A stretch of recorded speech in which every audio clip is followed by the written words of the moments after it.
Good evening from Washington, D.C., and thank you to those of you joining us from around the world for news from a Catholic perspective. I'm Lauren Ashburn. Congress scrambles to avert a second government shutdown in a month. They need to pass a spending bill before the clock strikes midnight. The bill is tied to a 2-year budget deal. Capitol Hill correspondent Jason Calvi has more. Good evening, Jason. Good evening, Lauren. GOP leaders say this budget deal gives needed funds to the military, but it adds $300 billion in spending over the next 2 years, and that could set the government on track for the first $1 trillion deficit since Obama's first term, and that worries conservative Republicans.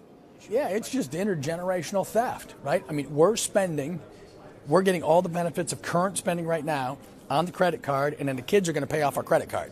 Right? So, I mean, that is ethics 101. It's in the Big Ten. Don't steal, right? I mean, we're stealing from our own kids. But GOP leadership says the bill is a compromise. It needs 60 votes in the Senate.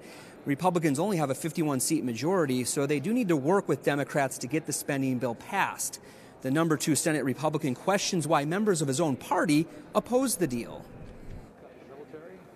Do they want to deny states like mine the disaster relief that they've been promised? There have been a lot of people waiting a long time, not even back in their homes. The budget deal adds $89 billion in disaster aid for hurricane and wildfire-hit states. It shatters spending caps on domestic and defense programs, offering a 14% Pentagon bump. But it does not include protections for dreamers, immigrants brought to the country illegally as children, and lawmakers did not have a lot of time to read the 652-page bill. It was just unveiled late last night. President Trump tweeted in support of the budget deal, saying it's so important for our great military. Lauren? I know Democratic leader Pelosi set a record yesterday trying to force protections for dreamers. Did she succeed?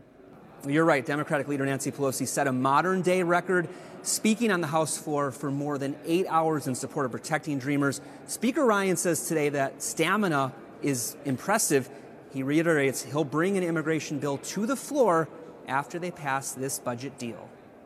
Capitol Hill correspondent Jason Calvi. Thank you, Jason.